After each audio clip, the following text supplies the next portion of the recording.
Hello everyone, this is Allison Quinn and I'm coming to you with my presentation for my liquid element singular focus, which I chose mentorship. So let's discuss mentorship more in depth.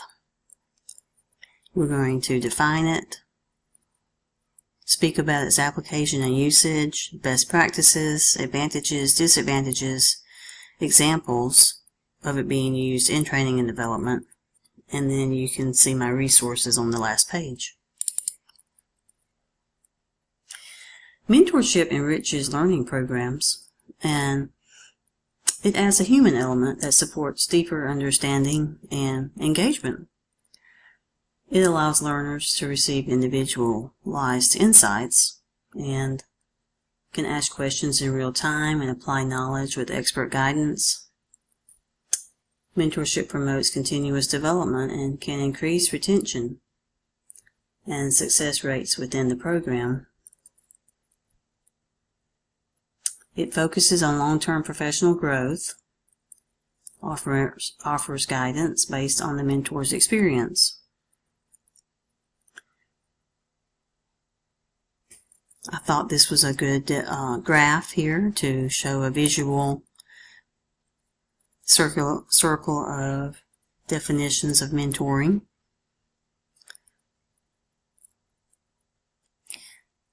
Let's speak about its application and usage in training and development. It's the natural way. And despite advances in technology and shifts in workplace structure, the natural way that humans learn has remained largely unchanged. People learn best through interactions, observing, receiving feedback, and getting shared experiences. When training programs ignore these natural tendencies in favor of digital-only approaches, for example, they risk disengaging learners. Imitation is far more distinct from emulation. And knowledge transfer, my second point here, is a crucial part of effective training and development.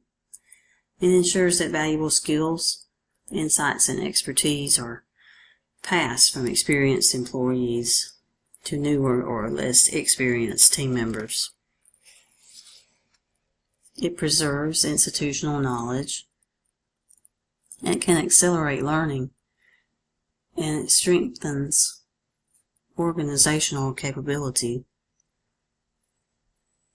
Mentorship and collaborative learning environments can support natural knowledge. It transfers that without these intentional strategies, we can have knowledge gaps, inconsistent performance, reduce long-term productivity.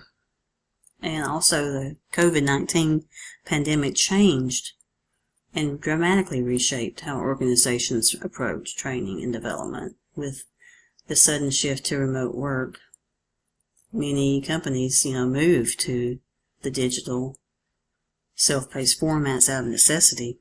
But this meant a loss of human connection, mentorship, and hands-on experience. So technology can support learning, but it can't fully replace the social and interactive elements that make mentorship so valuable.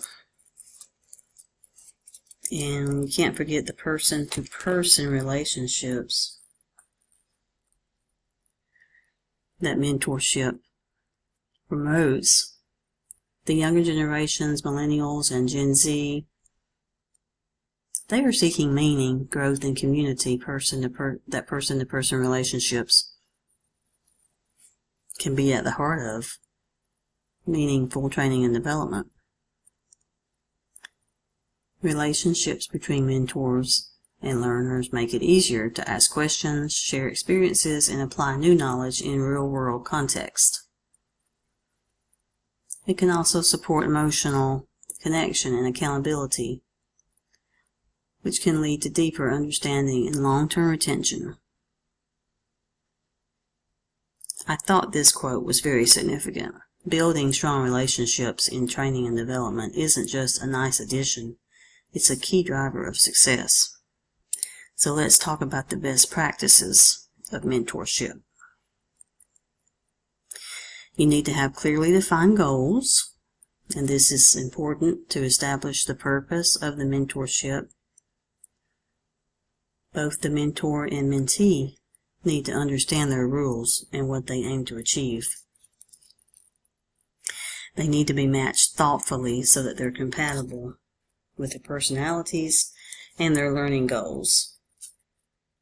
A good match fosters trust, openness, and effective communication.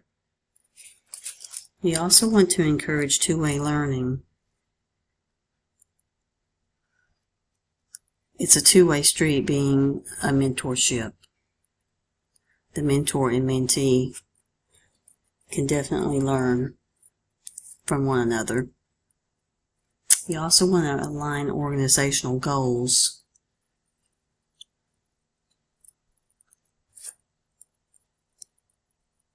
The advantages and disadvantages. Mentorships definitely help the mentee have a quick acclimation, gives them someone to turn to for questions and support. This helps them learn company processes faster and feel more confident. Can give a sense of achievement. And it also benefits the firm. However, disadvantages. There's nothing worse than a mismatched pair. Could be personality conflicts, different goals. Frustration can come from just not having a clearly defined meaning of the mentorship. And the time commitment can be a bit much if you're a seasoned professional with other commitments. Here's a nice graph. It shows examples of mentoring, different types of mentoring. You've got the one-on-one, it's the most typical. Group mentoring, that can be usually schools and youth programs that have time constraints.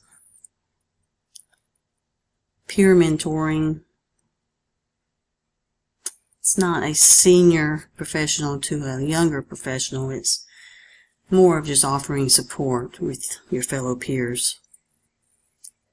Distance, of course, is emailing or online, Zoom mentoring. Reverse mentoring is an interesting one. It's where the junior employee mentors a more senior pro. That can be for technology skills or just to have a new take on the whole mentorship. And speed mentoring, which is usually during corporate events or conferences. It's almost as if you're speed dating, one-on-one conversations with different mentors in a timed element. Moves from one to the next. So I hope that you've enjoyed my presentation and have a clear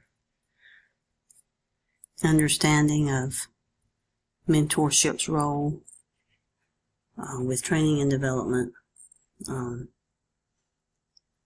It's different than coaching. Coaching is typically performance driven and is aimed at developing specific skills or achieving targeted goals. Thank you so much.